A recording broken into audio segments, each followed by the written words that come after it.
Good morning, everybody.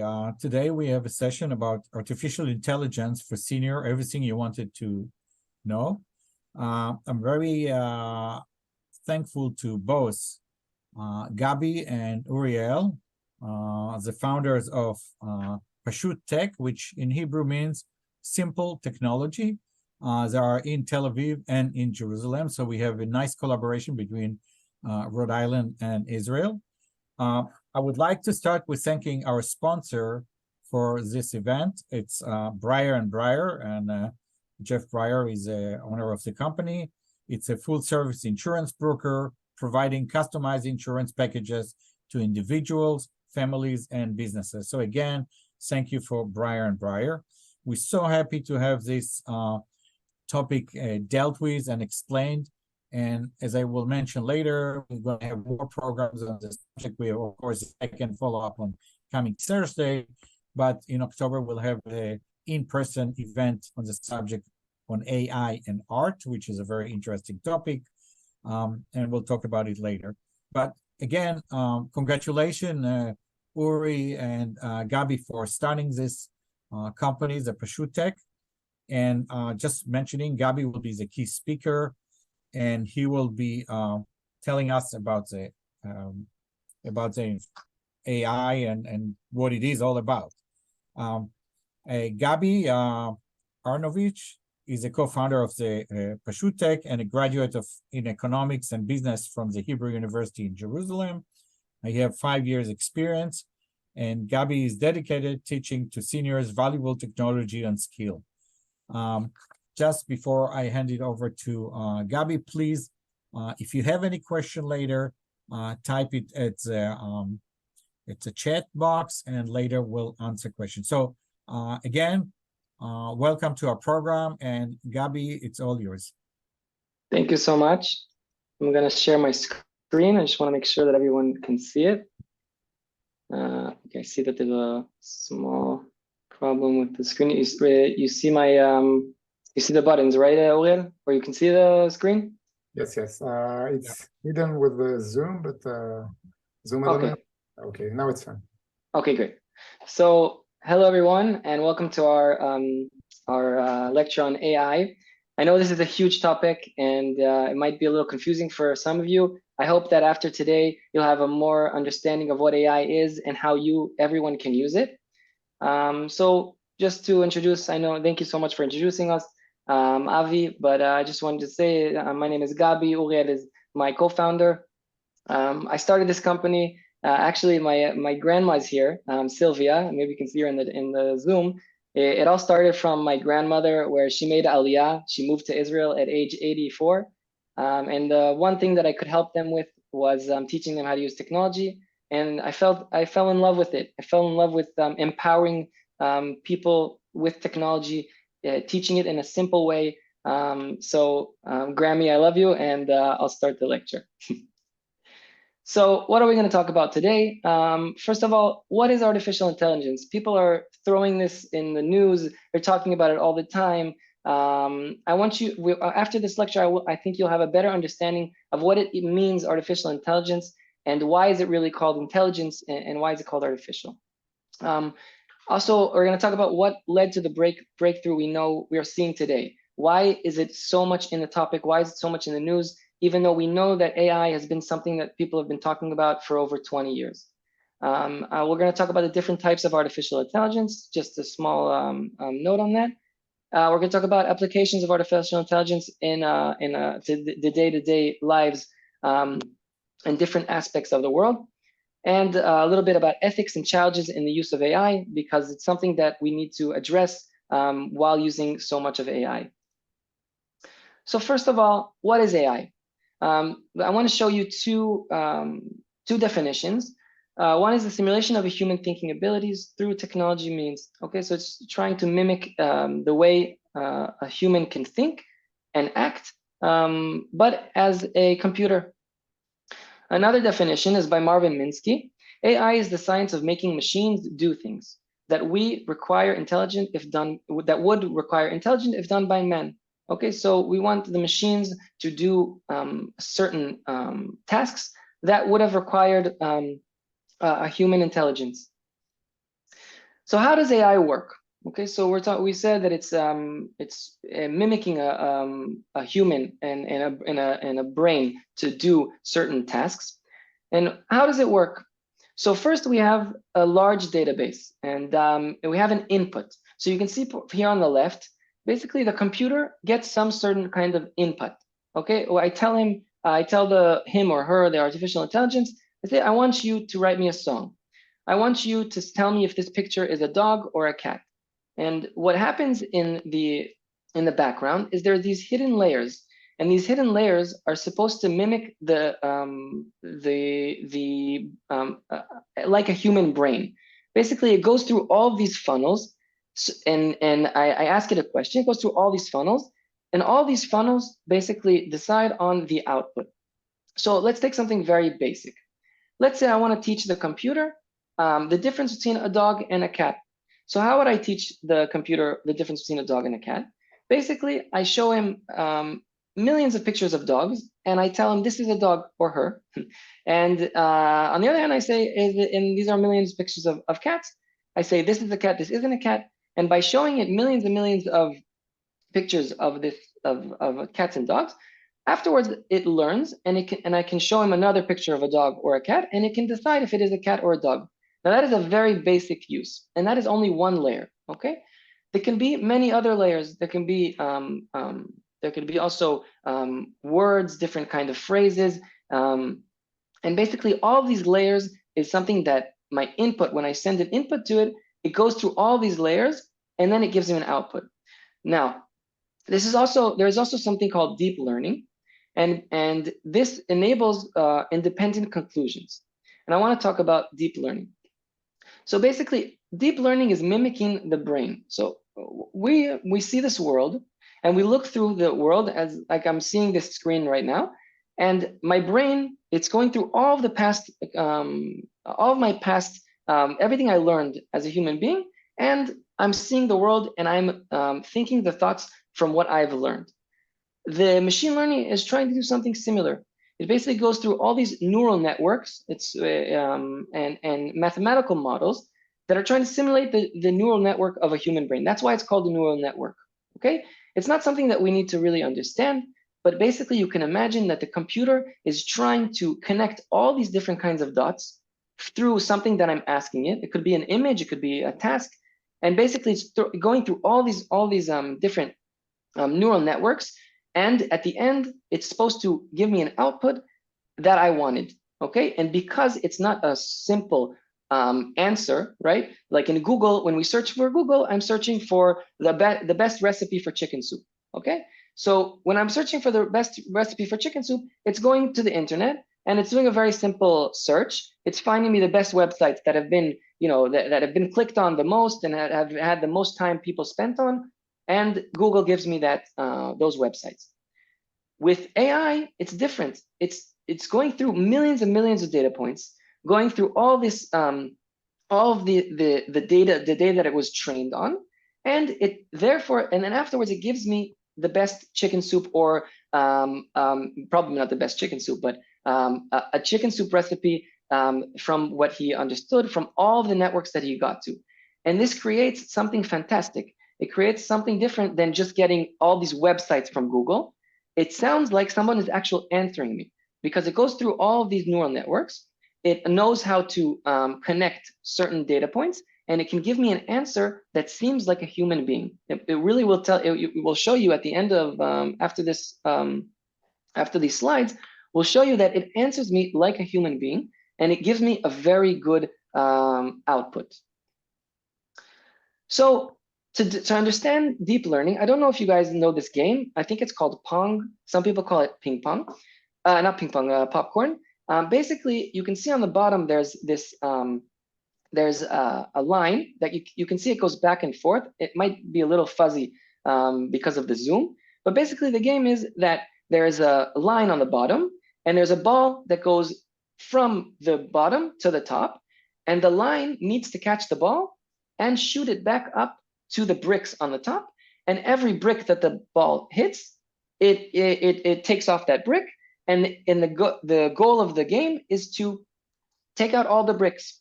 So you can imagine that for a human being to understand how to play, it's pretty fast. And you saw that it took, this was in the beginning, it was, this is Google's DeepMind. It's an AI model. In the beginning, you can see it took around 120 minutes. Yeah, what is it here? It says 10 minutes of training. This is after 10 minutes training. You can see that 10 minutes, it's not playing so well. You can see that it's losing a bunch of times.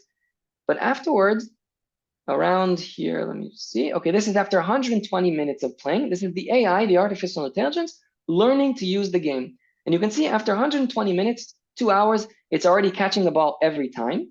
Okay, every time it's catching the ball and it's playing the game. Okay, so it learned how to play the game and it's not losing at all. But again, there could be a better way of beating this game. And the AI, what I was trying to explain before, is that there's a deep learning. It learns to beat the game in the most efficient way. So this is after 240 minutes. You saw before it was pretty slow, and now basically you can see that it's going to the left side. It's trying to get the left side open, and it's trying to catch the ball so that it stays on the top and takes out all the bricks. Here you can see without having to always catch the ball on the bottom. So that was a very basic explanation of deep learning that the computer did on its own. It played the game until it knew the most efficient way to play the game. And now that if every time I give it to play, it will play the game in the most efficient way.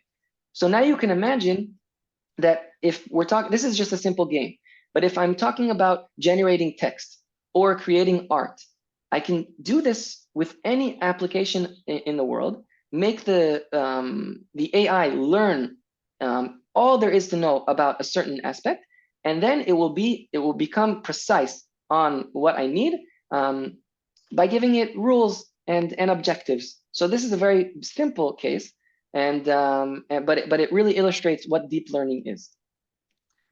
Okay, so why now? Why is everyone from your grandchildren to your kids to your cousins, as everybody's talking about ChatGPT, people are talking about AI, and it's the new hype. So why this year after COVID, why has it become such a huge thing?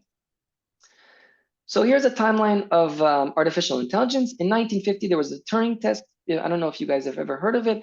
Turing test is a test that can determine if AI is an actual artificial intelligence in a perfect way. Okay, so basically the test is if a human can't notice that it's a computer that's answering him, that means that it's perfect AI. Well, not perfect AI, but that means it passed the Turing test. Okay, and then in 1950, there's a term AI. All these things happened.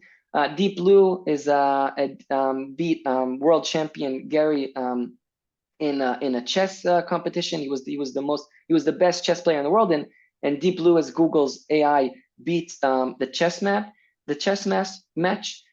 Siri, I'm sure a lot of you have iPhones, and you've seen that Siri is a kind of AI. Watson, there's Alexa, all these different things that happened during the years.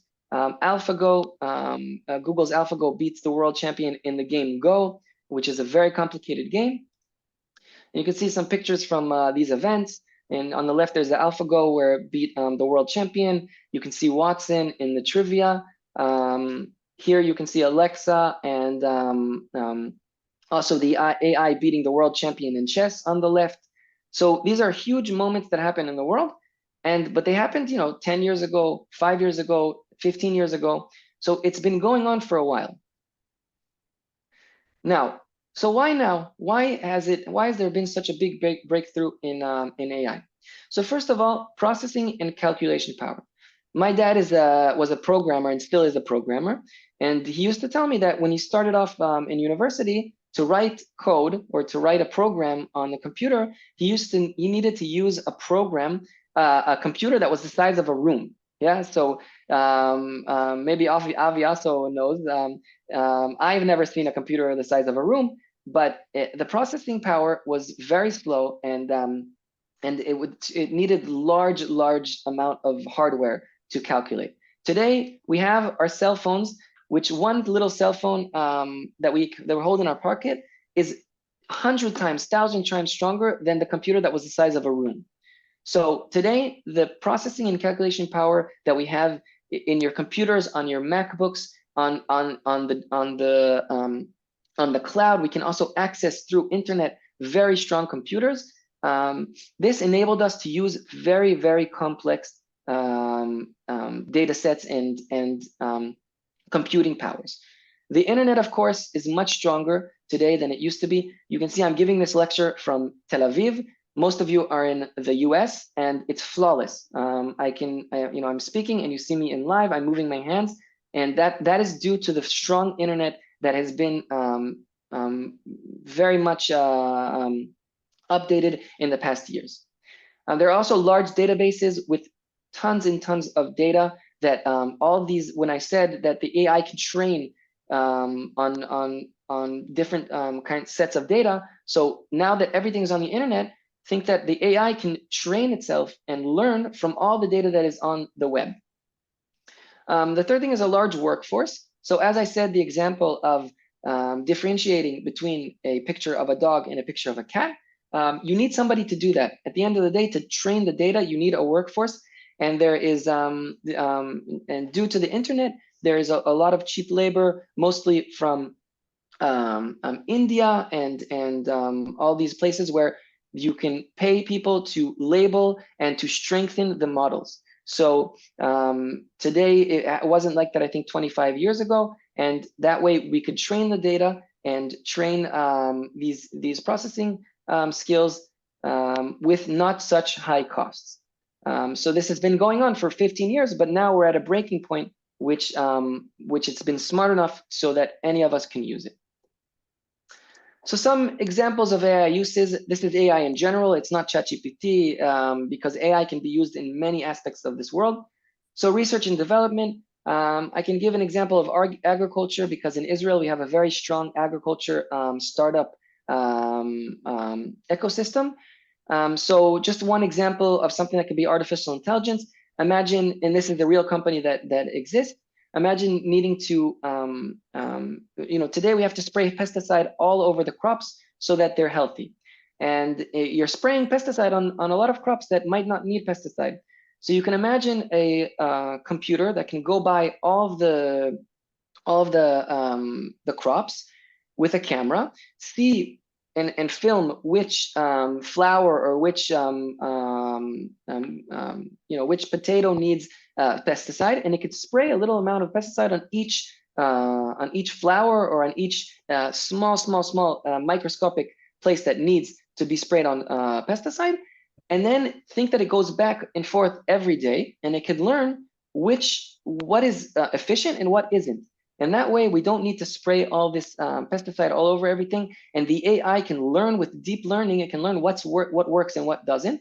Something that humans will never be capable of doing. I can't go and remember each single flower that I sprayed pesticide on and remember what if it's getting better or worse. But a computer can. With strong processing, it can, and it can teach itself and also create models for future pesticide. This is just one example. There's also medical science, biology, medicine. It takes a lot of data and a lot of research to create medicine. This can make it 10, 100, 1,000 times faster to get the correct model on medicine and biology. Education, I'm very excited. I just became a father, and I think that for my kid, I think that the world of education is going to be so much more interesting. It could be more personalized. We all sat in the same schools. We all sat in 20 or 15, 30 people in one classroom, all looking at one whiteboard with the teacher telling us how to study. I think that now that AI and personal education is going to be more available, it will be a more equal and opportunity for any types of learning, all kids and their individual way of learning. It will help with daily tasks. We're going to talk about that, ChatGPT and all these different kind of applications that we can use. Finance, imagine something that can see all these fraud detections, transportation. We can make buses, we can make trains more efficient. We can see when it delays, when it doesn't delay, if it's a full bus or if it isn't a full bus. And customer service, I saw a video of Tesla. I'm sure in America, you guys all know what Tesla is. I saw a video of a sales rep who wasn't a real sales rep. It was an actual AI that did a phone call, and it called somebody that visited the Tesla website, and it had a whole conversation. It said, "I saw that you like the Tesla. Tell me what your needs are. Tell me what kind of cars you were thinking of buying." And then at the end of the call, it says, it tells them, if you want, you can come in to our shop. You can test our Tesla. You can see how fast it goes. Would you like me to schedule a meeting? And they said, yeah, sure, let's schedule. And then the AI scheduled it. It probably got them a customer. That's probably, I don't know how much you sell Teslas for. In Israel, it's double, but I don't know, $50,000. And the AI did it completely without any human being, touching the service. I'm not 100% sure that the video was real, but I am 100% sure that this is something that we're going to see more and more of. So just to give you a sense of how artificial intelligence can actually make decisions in a real life scenario, because I was talking about chess, and these are very basic things, but imagine a car that needs to make a decision, when to stop, when to go, when to turn, and it's kind of hard to understand how the computer can differentiate between a computer and between a person and a street. So here's a small video. You can see that so that the computer can read everything, it puts everything in boxes and sizes. It puts it in colors, and it can know each aspect of what it is, and that way it can make mathematical decisions on when to stop, when to go. And so it doesn't really look at the world the same as we do. We see everything, and we know how to differentiate between big things and small things, and what's important and what's not. The computer needs a little help, and you can see how it thinks of things, and can put things in boxes and sizes, and tell us what is a threat and what's not a threat. So this is just to give you an idea how the AI can actually think and speak. Okay. So here you can see the artificial intelligence passes the medical qualification exam. I'm sure many of you have somebody that is a doctor or related to someone that has done the exams. They're very, very hard to pass. Takes years and years to learn. So ChatGPT passed the test, of course, with it completely passed the test, which is what every doctor needs to do to be able to become a doctor. Sorry.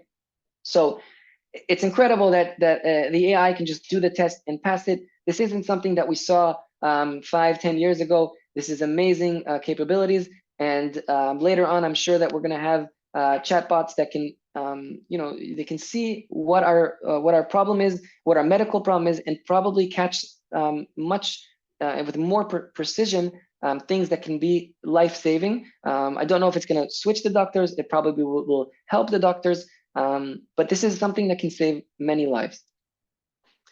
A lot of people, and if I'm going too fast, please slow me down.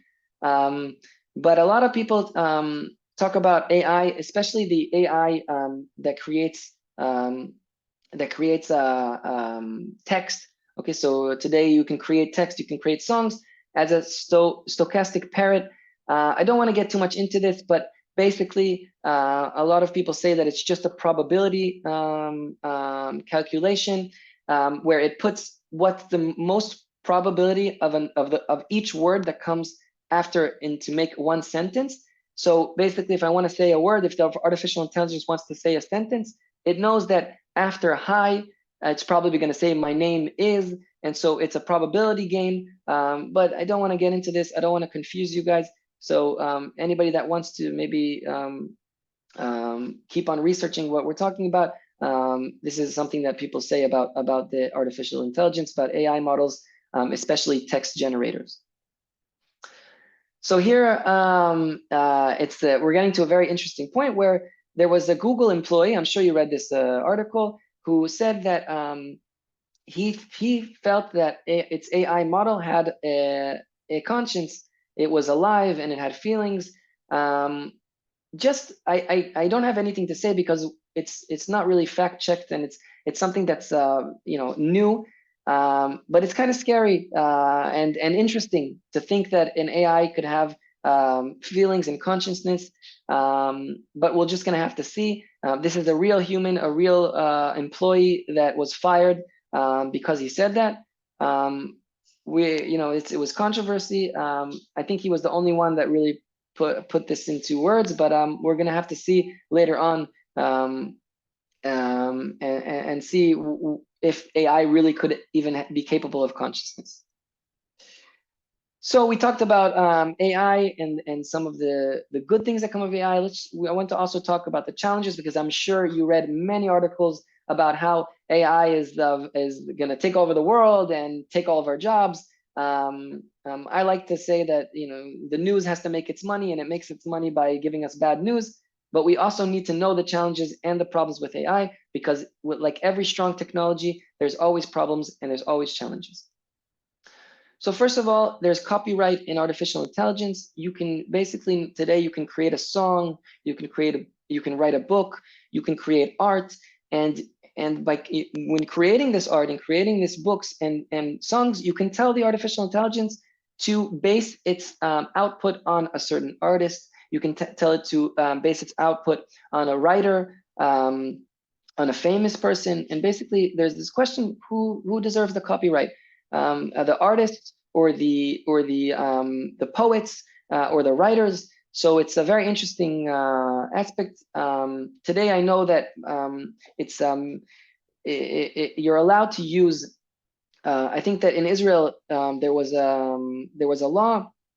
People tried to sue artificial intelligence models, and basically what they said is that just like any artist can get inspiration from past artists, that way also the artificial intelligence, just because it uses inspiration from other artists, doesn't mean it belongs to them. I don't have an opinion. My mom's an artist, and it's very interesting to see the debate, but it is something that it might be problematic. Some ethics and moral questions. So here you can see on the left there's an autonomous autonomous gun that can see and shoot on its own. And on the right, you can see basically it's a preference in favor of sparing characters. It's scary to think of this, but it's something that the artificial intelligence needs to know. Even a car, if a car is driving and it's going, very fast, 90 miles an hour, and on the right side there's a girl, and on the left side there's a pregnant woman, and it needs to swerve to the right or to the left. It will need to decide, and it needs to make a decision, and it can't decide like us on the it can't just make a decision. I need to tell it what to decide. And so on the right you can see what is the most moral thing and what's the less moral thing. You can see that it's this. They probably don't use this, but you can see that they prefer dogs to cats on the bottom. It's kind of funny. I guess the person that did that was a dog person. But again, it's very interesting. I was in the army. I was in tanks, and there was a lot of autonomous technology, and it's a dilemma how much power you give to the technology. There's also discrimination and racism. There was a big problem with Google's Google Photos. You can see that this was someone's Google photo account where it categorizes on its own different kinds of photos. You can see that it took all of the pictures of airplanes, all the pictures of cars, and on one of the pictures of this person and his girlfriend, it categorized her as a gorilla, and which is completely unacceptable. Google, of course, took care of it and apologized, but it didn't happen because someone decided this. It basically let the model decide on things, and the artificial intelligence made this assumption that was very wrong and very offensive. So if we let the artificial intelligence make all these decisions, there's also a problem that it can discriminate and be racist. That is just another problem that can happen with AI. This is a cool video. I'm sure most of you know Morgan Freeman. I want to show you this video, and I want to see if you guys can hear it. I am not Morgan Freeman, and what you see is not real. Well, at least in contemporary terms, it is not. What if I were to tell you that I am not even a human being? Would you believe me? What is your perception of reality? Is it the ability to capture, process, and make sense of the information our senses receive?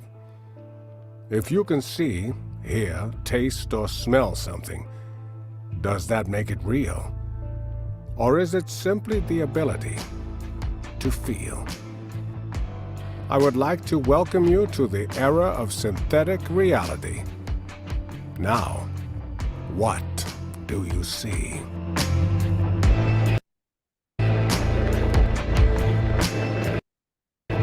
So if you looked very closely, you could see that it was someone else in the video, and it was using Morgan Freeman. It probably trained the data, the AI, on all the videos of Morgan Freeman and his voice, and it created a deep fake. So this can be scary. You can have a phone call from a close one that you think it's or video call. You can think it's someone that you love saying, "I need your bank account information. I need your PIN." I'm sure many of you get the phone calls on a daily basis asking you, saying that you have a virus on your computer and we need to fix it for you. Send, you should send $100. So imagine how much more sophisticated these things can get. And we need to watch out and see what kind of how we can block this from happening. I am not. Hackers and abusive use. A lot of people use ChatGPT. It's artificial intelligence. When you ask it, how can I hack someone else? Usually it will say, "I'm sorry, I can't do that. I don't help people hack." But certain people were able to bypass that, and you can ask certain questions to make it think that you're trying to tell a story. You can say, I heard people that said, I want to write a play about a hacker that was able to hack into other people's email. So tell the story as if you were you were writing a play. And then it wrote the whole play, and it gave very specific rules. I mean, very specific instructions on how to hack other people's computers. So this is kind of something that's scary that we need to also address. But I think that the people that are in charge of all the AI models are doing a good job in this field. So hopefully, it's ChatGPT and all these artificial intelligence have been around for a couple months now. We haven't heard of a mass amount of hackings that happened because of that. Hopefully, this will stay that way. Here's another video that I think is incredible.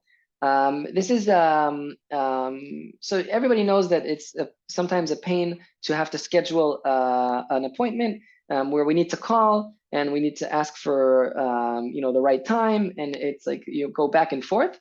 Here, there's an artificial intelligence that has been around for a couple of years already.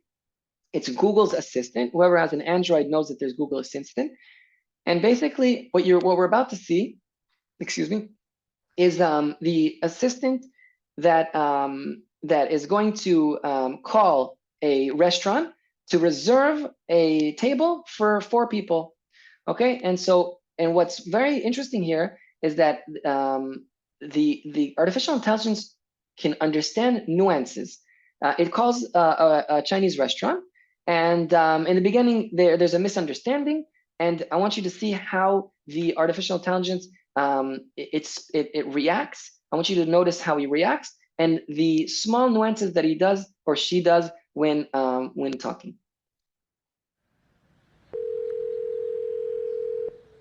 See, how may I help you? Hi, I'd like to reserve a table for Wednesday the 7th. For 7 people? It's for 4 people. 4 people when? Today? Next Wednesday at 6 p.m. Oh, actually we reserve for after 5 people. For 4 people you can come. How long is the wait usually to be seated? For when, tomorrow or weekday or? For next Wednesday, the 7th. Oh no, it's not too busy. You can come for 4 people, okay? Oh, I gotcha. Thanks. Bye bye. So you can see that it understood. It said gotcha. It said no. I'm sorry, you didn't understand. Like it did all these nuances that you wouldn't expect a computer to do.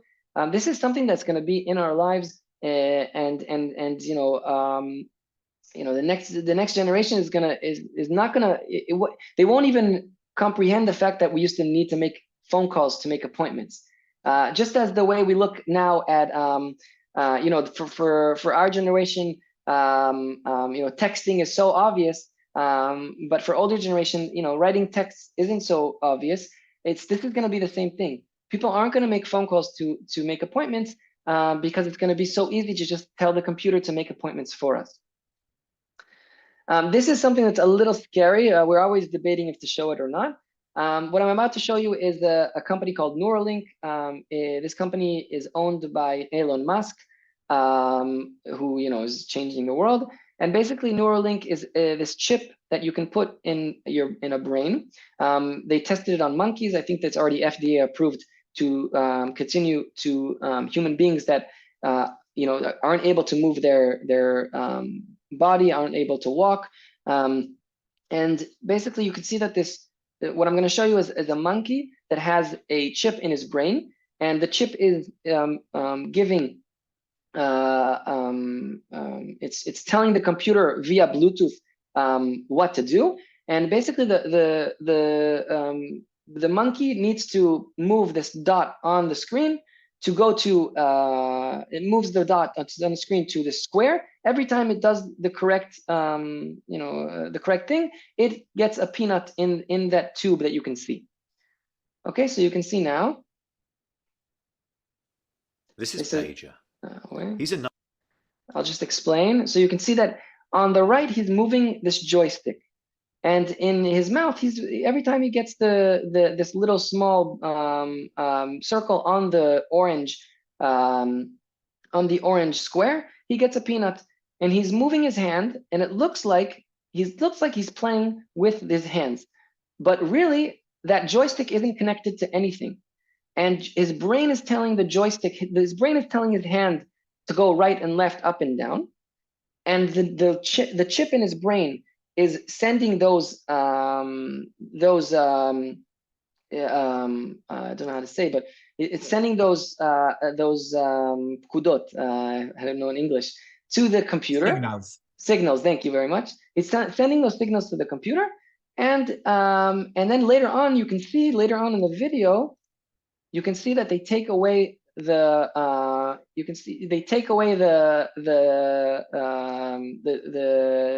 stick altogether, and now he's just thinking.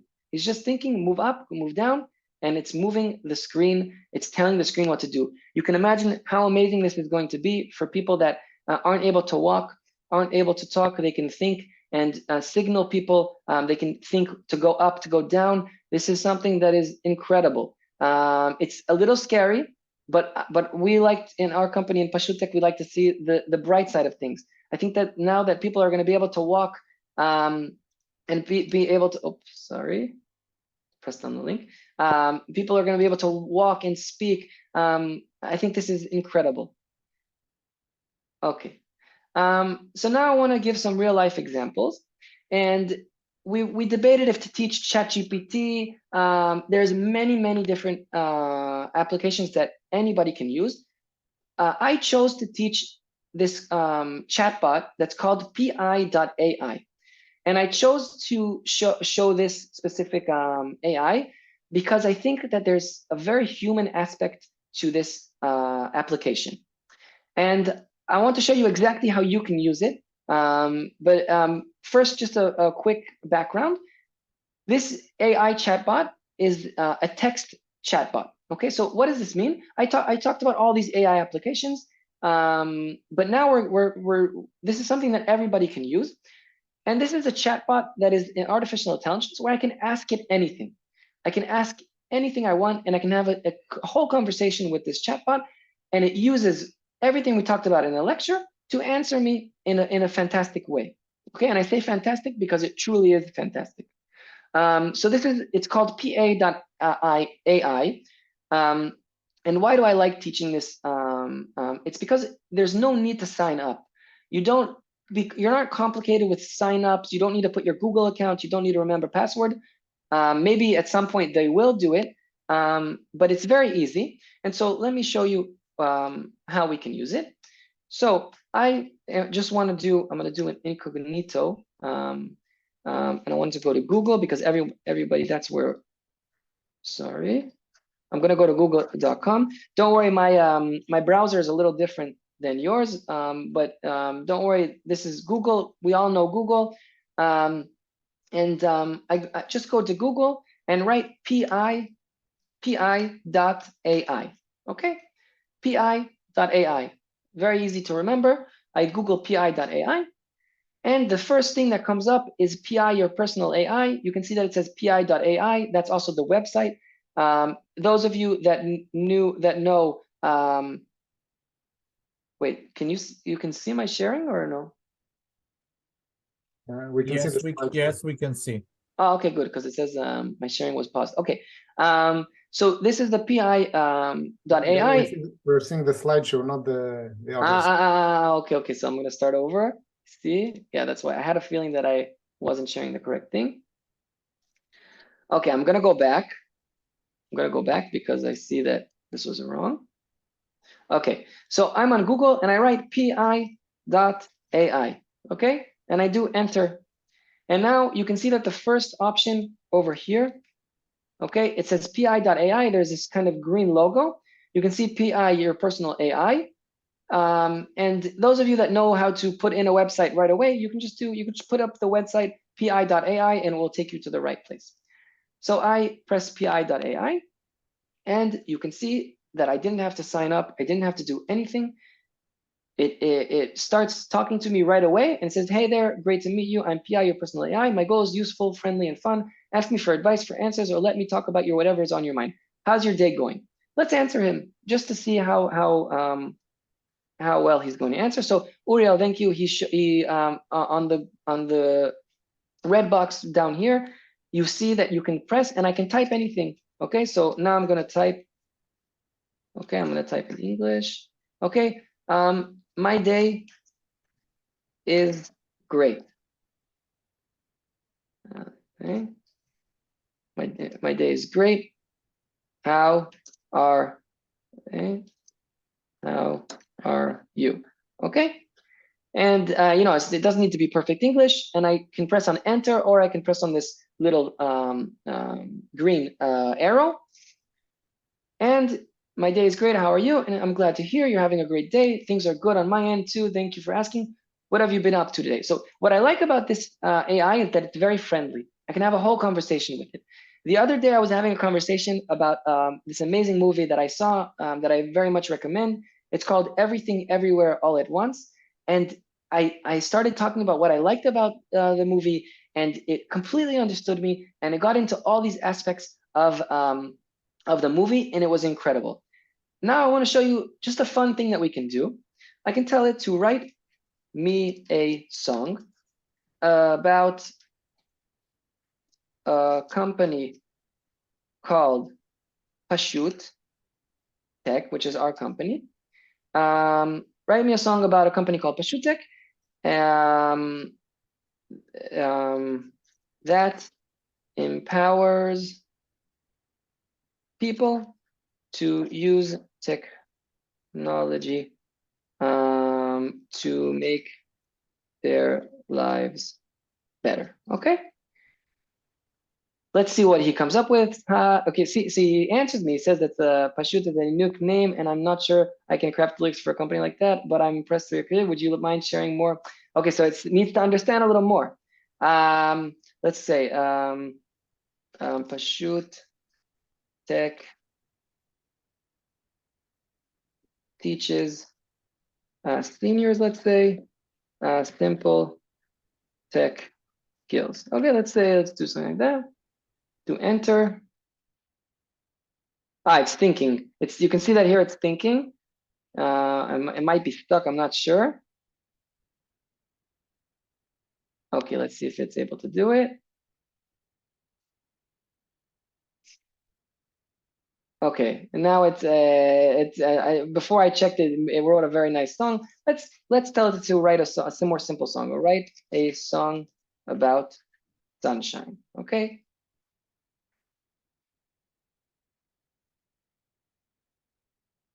Here, the sun is shining. Oh, what a beautiful day. The world is bright and full of light. Let's go out and play. The sky is blue and the clouds are few. It's time to have some fun. So let's all sing the song about the sun, about the sun. Okay, so you can see that it also gives me this song that I can actually sing to my newborn child or to my grandchildren.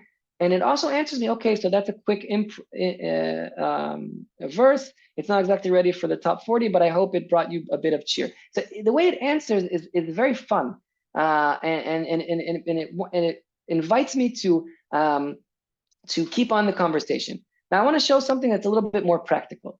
Let's say I'm on CNN, okay? And I don't like, and I'm on CNN and I don't want to read the whole article, okay? Let's say I don't want to get anything political here. Here, New York Fashion Week. Okay, let's see this article. I can copy the URL. Okay, I'm going to copy the URL. Those of you that know how to copy the URL, and I'm going to go to the artificial intelligence. I'm going to go back, and I'm going to say, summarize this article. Okay, I don't know if I wrote that correctly. Okay, and then I pasted it. Okay, you can see that it says www.editioncnn.com style. This is the article that I was asking for, and I'm going to do enter. And now it's gonna think. You can see it's thinking. It's okay. So it basically I don't know why it didn't understand, but sometimes it understands and it can show us the actual article. I don't know why this time it didn't work. Let me try a different article. When I tested it before, it did work. I don't know why now it's not working. Let's try this one. What is this article talking about? Let's see. Maybe because it's a paid for. Here, so you can see. So from the article, it's talking about the derivative Peter do at Helmut Lang, the mixed reaction to the collection received. It gives me this small little summary of all of this article, which is amazing. I don't have to read it. I can put it in. I can talk about it. And basically, what's nice about this AI chatbot is that it remembers our dialogue. It remembers everything. So I can go back to the song that I wanted. I can go back to things that I talked about. And I want to give you an example of the movie. So say, I loved the movie Everything, Everywhere, All at Once. You. And then here, you can see that's fascinating. I think it's a very unique and creative film, and I can understand why so many people have connected to it. I also love the film's central message of embracing the complexity and messiness of life. So yeah, I'm definitely a fan. It was also fun to see the actor in the reading role, and she's absolutely crushed it. What did you like about the film? This is incredible. This is a coherent conversation that I can have, and I recommend you guys also using it. I think that it's, you know, it's not what the internet always gave us. This is a new application that is a little human-like, and I don't know. It gives me a good feeling. I'm less scared when I use this application than I'm excited.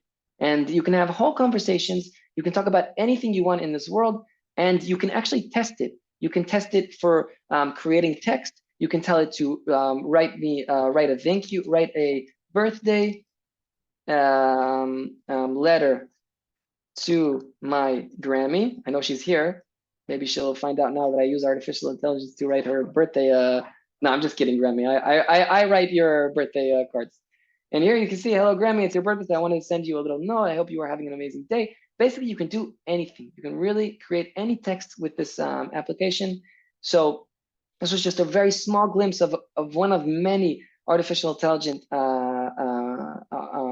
applications. There is also ChatGPT.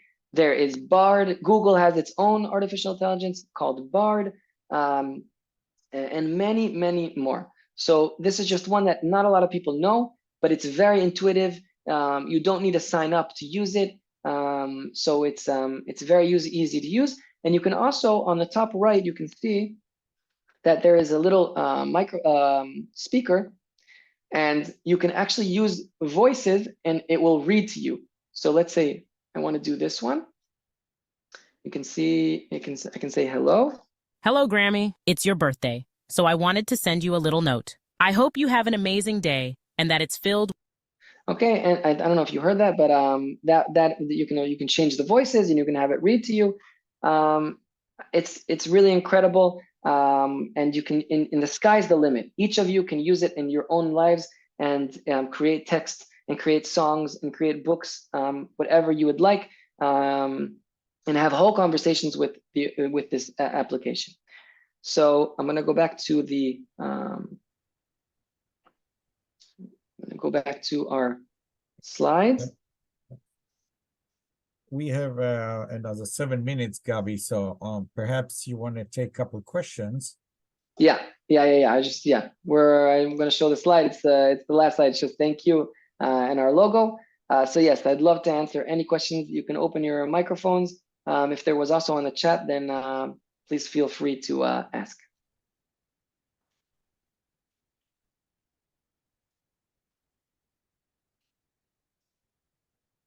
Any of you can open your microphones.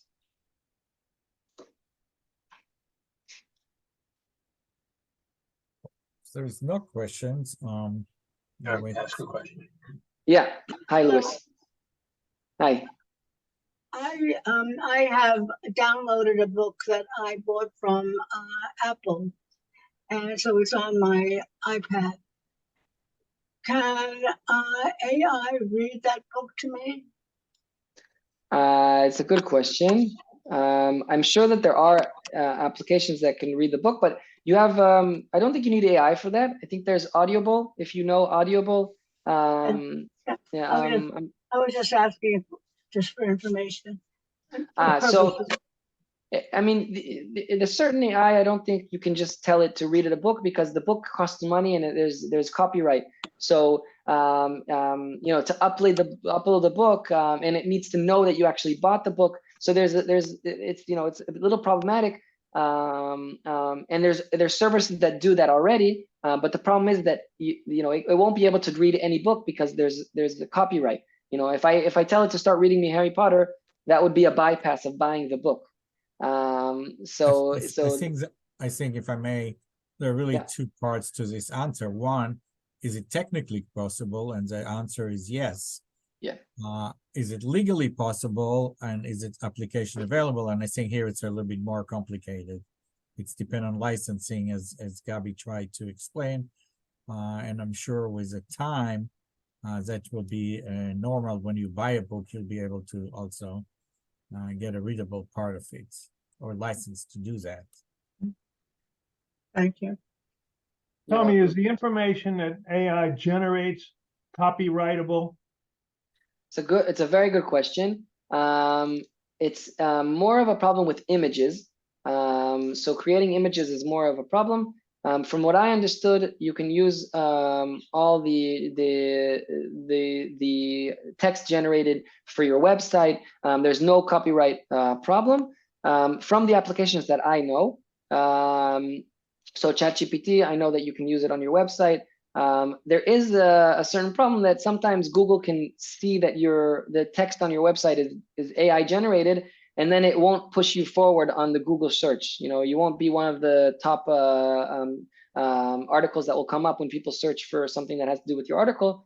I don't know if that's actually true, but for text, you can use it, and you can also change it. So if you get some input, what's very nice about AI is that I can ask it to write a song or a book or a chapter, and I can say, I don't like how you used this certain phrase. Can you change the phrase a little bit? Can you, or you can even give it a paragraph that you yourself wrote, and say, I want you to write it more on my style, as my style, and then it will correct the paragraph, and so then it makes it less, look like something that artificial intelligence wrote. So from what I know, Uriel, if you want to correct me, I think that's you're allowed to use text, and I see him saying yes. So I think you're completely allowed to use the text. With image generation, it's a little different. Thank you. You're welcome. Okay. Gabi, if you can pass it over to me. Yeah. Well, great. Gabi, thank you so much for this lecture, which I think brought the basics of what's AI. And I'm very fascinated to listen to your next section that will be on coming Thursday at 10:30. And to those who are online already, you can use the same Zoom link. And I think by that time, you'll have a little bit more questions. So what we will do in the next session, we'll have the first 10 minutes with some questions that you can submit, and Gabi will answer them just before we start the second part. Again, I would like to thank Breyer and Breyer, which is a sponsoring of this event, mentioning again that next Thursday at 10:30 EST, it's US New York time, we'll have the second session. And couple mentioning again, we talked a little bit about art. We're going to have a conference here in Rhode Island with Rhode Island School of Design, the CIC, in person. It's free. And one of the 3 sessions will be about AI and the law. Will be moderated by an attorney from Hinckley Allen here in Rhode Island, which is one of our sponsors also. I think that's, to those who don't know about us, just one word, we are a chamber of commerce that connect Rhode Island and Israel in business, academia, and research. And of course, if you want to learn more about us, you want to support us, you can go to our webpage, say www.theriic.org. And you're welcome to send us email, and we'll be happy to connect you. So anything we can do to connect Rhode Island and Israel in academia, business, and research, that's our charter. We all volunteer organization, and we ask everyone, if you want to be involved, you're welcome to join us. So again, thank you, Gabi, so much for your fascinating lecture. And we're looking forward to see you this coming Thursday at 10:30. And I hope everybody will have a good day. In Israel, you're kind of ending the day already. And here in Rhode Island, we still have to go for a while. So thank you again, and goodbye. From Providence, Rhode Island. And Tel Aviv, Israel.